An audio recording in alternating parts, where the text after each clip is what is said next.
Hello, I'm Charles Hubble, your host and narrator for our podcast series, Deceived, the Moo Years.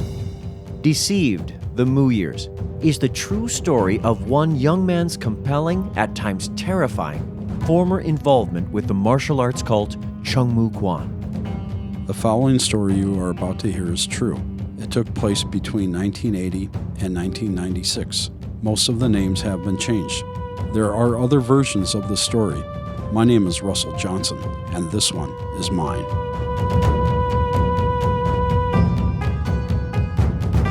Deceived, the Moo Years, Episode 10. When Russell first enrolled, there were 3 Chung Moo Quan schools located in Minnesota. School A was located in South Minneapolis. It was also known as Minnesota's flagship school, due to its size. On the outside of the school was a lightbox featuring Master Kim's flying sidekick picture and a painted tiger head on the door. On the building marquee were the words Chung Moo Quan between 2 ferocious tigers. Most windows were covered with pictures of Master Kim demonstrating forms. The word open was also painted on the window. Russell always thought it was painted because school was said to be about life, and in life, people always kept learning, and therefore school was never closed. The inside of the school was impressive too. The waiting area had a couch, a couple chairs, and was filled with plants. It was said that Master Kim could tell how well the school was doing by the condition of the plants, so they were always kept lively and green. During training sessions, humidity would rise from the heat and sweat. The humidity would steam the windows. It was believed that the humidity was good for the plants. A wall separated the waiting area from the practice area. The wall stopped a few feet below the ceiling. The waiting room had an Asian theme that reminded Russell of a building one might see in China. The doorway to the practice area had a bamboo curtain in front of it. There was really no way to see what was happening in the practice area, except to peek through the bamboo curtain, which was discouraged. Another bamboo beaded curtain hung between the waiting area and the office. In the office were more pictures of Master Kim, on the walls, on the top of the desk covered by glass, everywhere. On the wall behind the desk were the American and Korean flags, and below them hung the red Chung Moo Quan flag with various weapons surrounding it. There was also another certificate, like the one at School C, stating Master Kim's rank was 8th degree black belt, as registered at the Asian Chung Moo Quan headquarters, signed by Grandmaster Wang Po. High on the wall was Master Kim's uniform, and a black belt with his name on it. The practice area had the American and Korean flags, same as School C, and featured more weapons than the other schools. Throughout the practice area was Master Kim's calligraphy. The practice area was big, capable of holding 50 or more people. The practice area also had high ceilings, which was good for practicing with weapons. In the basement, there was a changing room, and another room for practicing iron palm training, which was somewhat secret and off-limits except to higher belts. After Russell Johnson started speaking out against the Moo in the 1990s, he would occasionally receive an email from former members sharing their own personal Moo experience with him. As recently as June of 2013, Russell received this email from a former Moo named David, who had looked into the Iron Palm training room without permission. The night I quit. I had arrived at the school and walked in. Normally there's some instructor behind the reception desk and I would bow when entering. Since there was no one there, I didn't bow. As I walked across the mats to the back of the large room, I could hear a rhythmic thumping noise coming from the back room. I entered through the curtain into the locker room. Again, no one was there, so I didn't bow. I went to my locker and kept hearing this thumping noise. I thought I should let someone know I was there, so I walked to the far back area in which the entry was covered by a curtain. I learned later this was off-limits to all but instructors. Before entering, I popped my head in through the curtain and saw something strange. There was an assistant instructor on his knees, pounding his forearms against a large wooden beam, maybe about 8 by 8. Balanced on the center of the beam was what looked like a small crock pot filled with a dark blue liquid. It appeared as if the assistant instructor was inhaling the vapors as he struck the beam. It seemed like he was either in a trance or high. Just then, the head instructor, owner of this franchise, came from around a locker, and before I could step in, he pushed me so hard out the door I flew on my back. I was stunned, but I got up and tried to explain. Before I could get a word out, he pushed me out through the other door and to the floor of the large room. I got up again. He took a stance with me, and I knew I was going to get my ass kicked. He threw a punch, and I tried to block it, but he swept my feet and sent me to the floor. He pinned his knee in my groin and placed his forearm on my throat. He got close to my face and scolded me for entering without permission and to never speak of what I saw. All the while, I was fearing my throat was going to be crushed. Eventually, he let up, only to order me to do 200 push-ups. At that time, I was lucky to get through 50. Whenever I didn't complete a push-up to his liking, he would put his foot on my back and tell me to push harder. This went on for about 10 or 15 minutes until other students started arriving. He stopped and told me to go get changed. I attended the class that night, and he hovered around me the whole night, pushing me harder than anyone else. At the end of the night, I managed to grab my things and leave with the other students before anyone could tell me to stay. I never went back. This was 1978-79. I was 18 to 19 years old. I got calls from them almost every day. I stopped answering, and my family even hung up on them when they called. One night, my brother saw one of the instructors sitting in his car in the parking lot of a restaurant where I worked. My brother, who was also a student there, left the school when I did, warned me they were waiting for me outside. I managed to slip out the back and have a coworker drive me home. After about 3 or 4 months, they stopped, and I believe they had relocated the school at that time. Weird. I haven't thought about that place for years. I have received emails from former members throughout the years, and each had their own story to tell.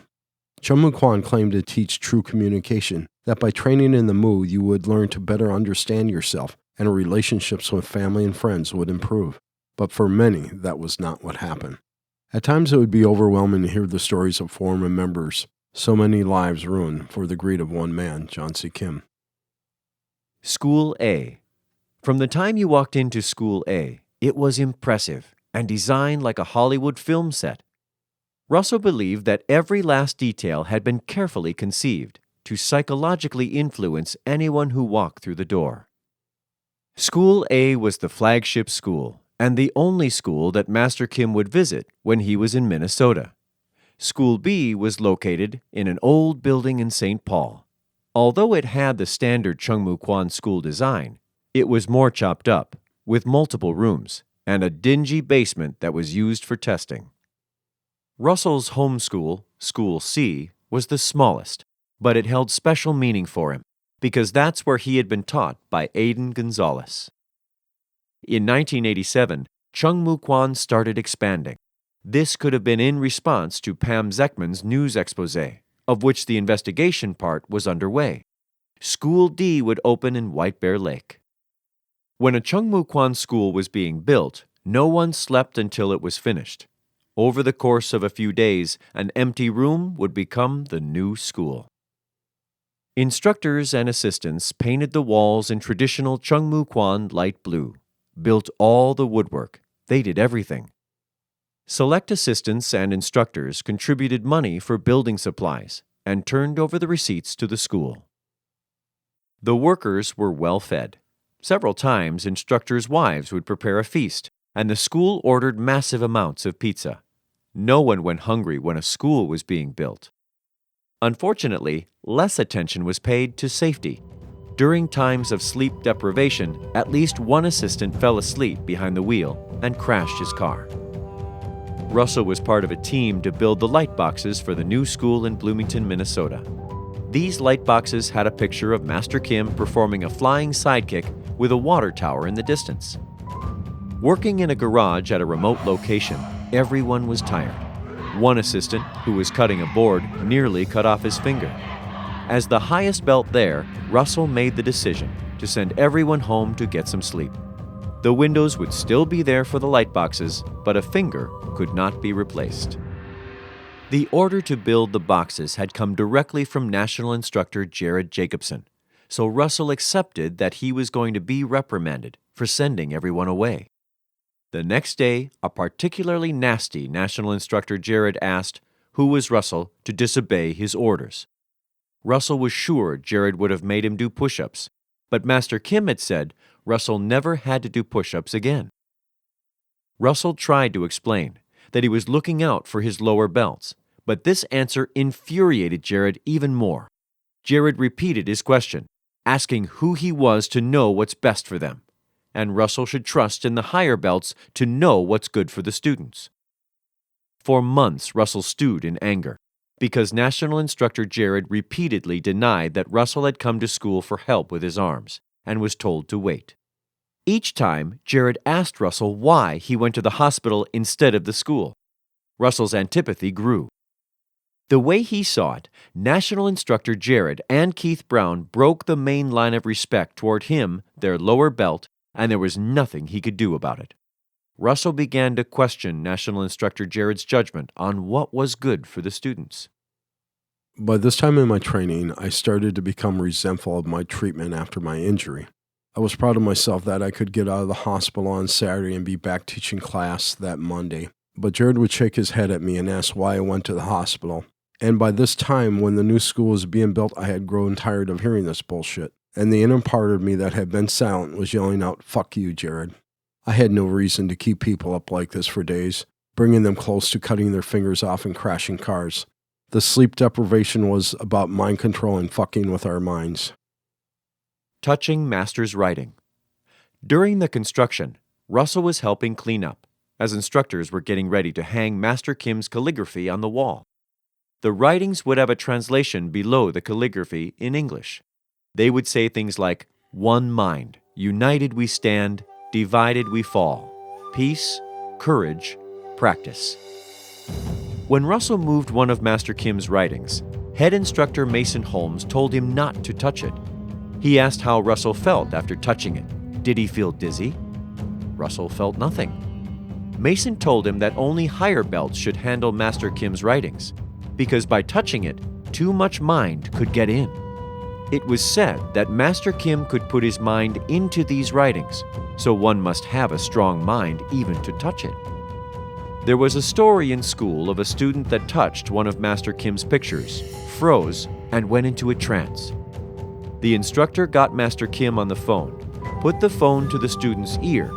Master Kim had to say something to bring the student out of the trance. One day I was given a pair of pants from Keith that were Master Kim's hand-me-downs. Kim would go on these clothing shopping trips, investing students' money into his new wardrobe. His old clothing would be passed down to instructors. I found it ironic that I might not have a strong enough mind to touch his writings, but I could wear a pair of pants where his DNA had been. Keith wore the clothing proudly, but I never wore the pants. They were gold and silky and reminded me of the disco crap from the 70s, and I hated that shit. When a new school opened for the first time, the instructors and assistants would stand quietly in the waiting area.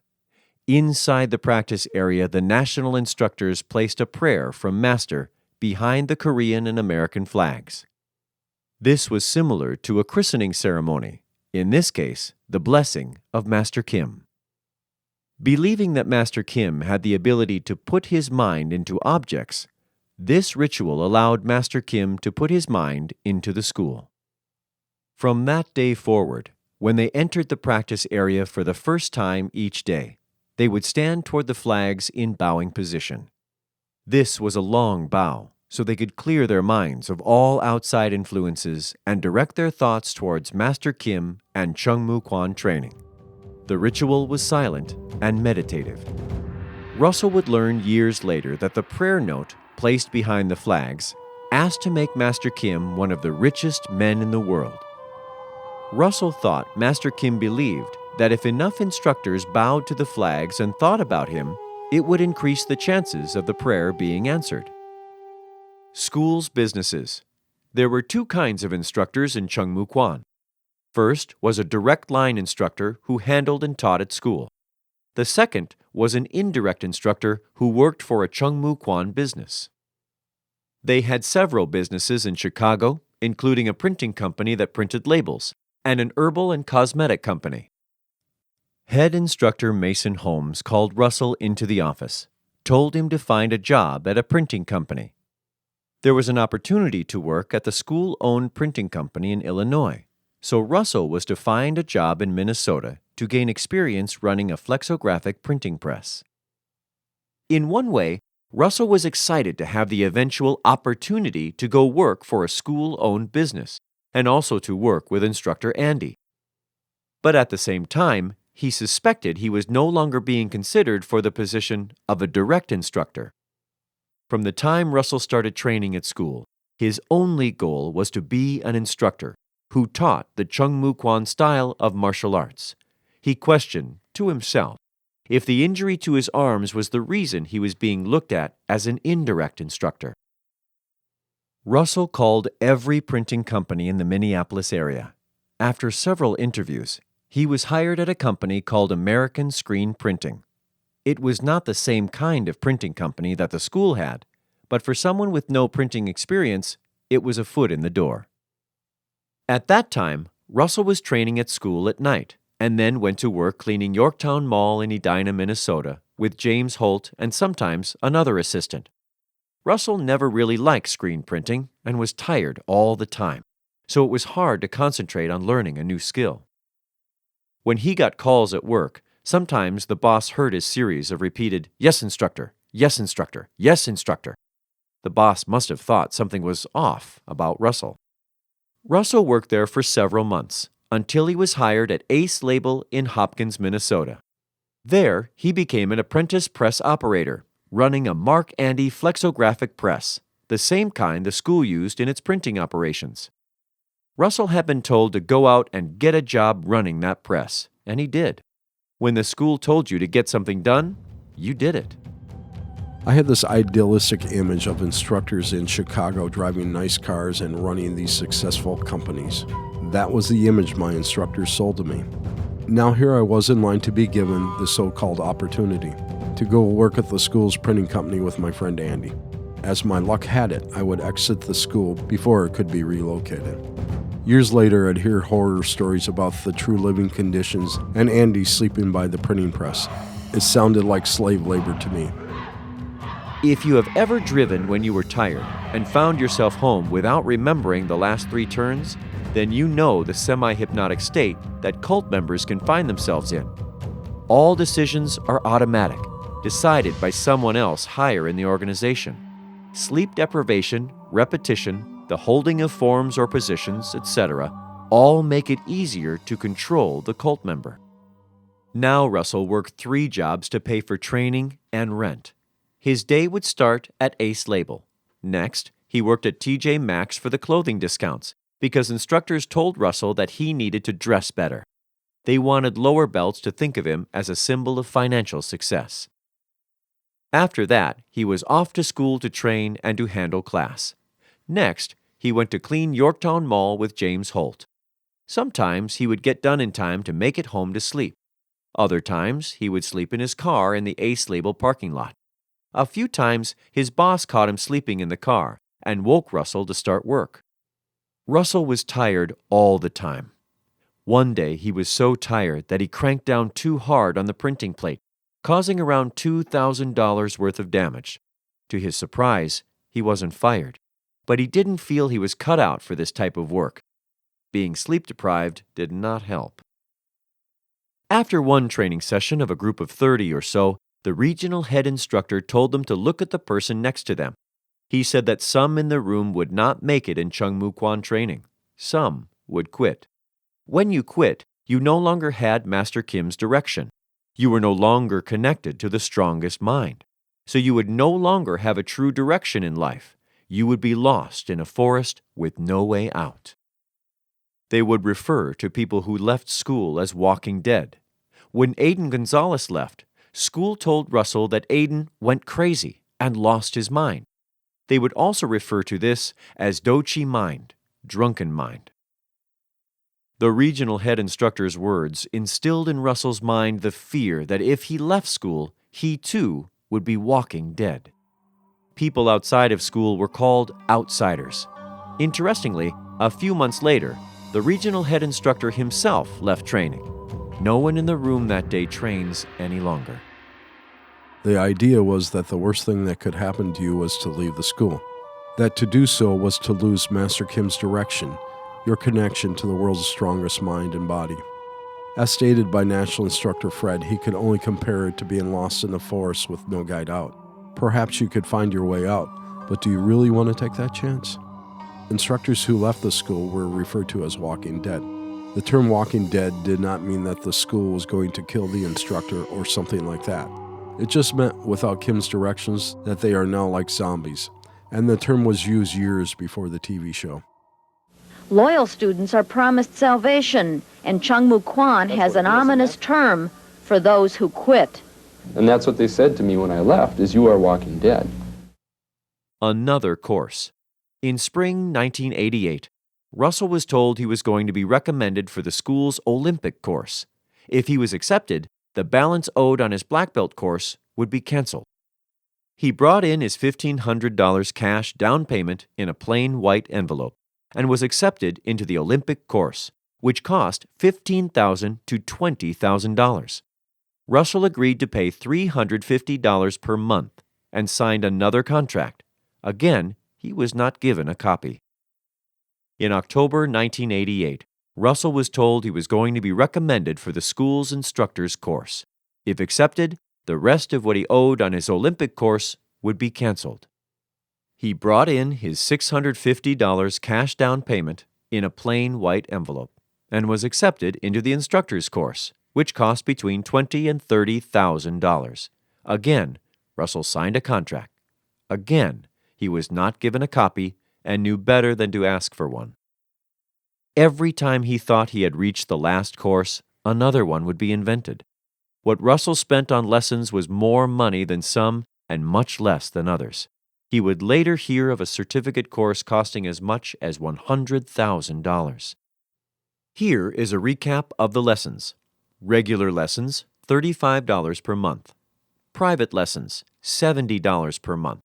Special private lessons for $150. Black belt course, $9,000. Olympic course, $15,000 to $20,000. Instructor course, $30,000. Certificate course, as much as $100,000. Course prices could vary depending on the person's financial resources. The more money made, the greater the lesson cost. Russell was told over and over again that what you give to school will be returned to you tenfold. He was told that the benefits of training were so great that those students with greater financial resources should feel the financial value of training too. The American economy put its value in monetary terms, so it is the only way to show the true value of training. He noticed they seemed to offer these courses to a few groups of students at a time. Russell wondered if canceling old contracts and starting new ones was a way to raise large amounts of cash fast by asking for a new down payment for the next course. Russell can only guesstimate how much he spent on lessons, around $15,000 to $20,000, not including birthday and Christmas cash gifts to Master Kim and anything that he purchased for the school. I was signing a continuing procession of contracts, being told that the money would be returned to me tenfold. I was being sold this by people I trusted, and I believed them. For some reason, many of us were told we could retire at 35. Maybe when you are young, 35 still sounds old, but not too old.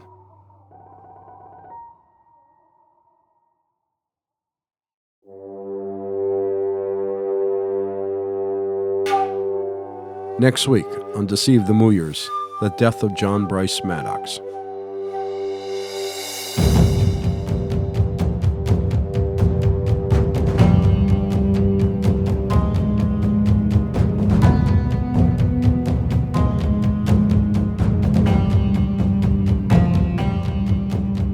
Deceive the Mooyers is a production of Deja Moo, LLC. Recorded and produced by Alive and Social Podcast Network. Russell Johnson, producer and writer. Charles Hubble, host and narrator. David Bruskin, editor. Russ Meyer, co-writer and editor. Aaron Troe, sound producer. Brian Price, audio editor. Wyatt Sarber, recording engineer and editor. Woon Tae Ryu is our advisor in South Korea. Authentic is our advertising representative. Deceive the Moo Years is represented by Young Entertainment Law.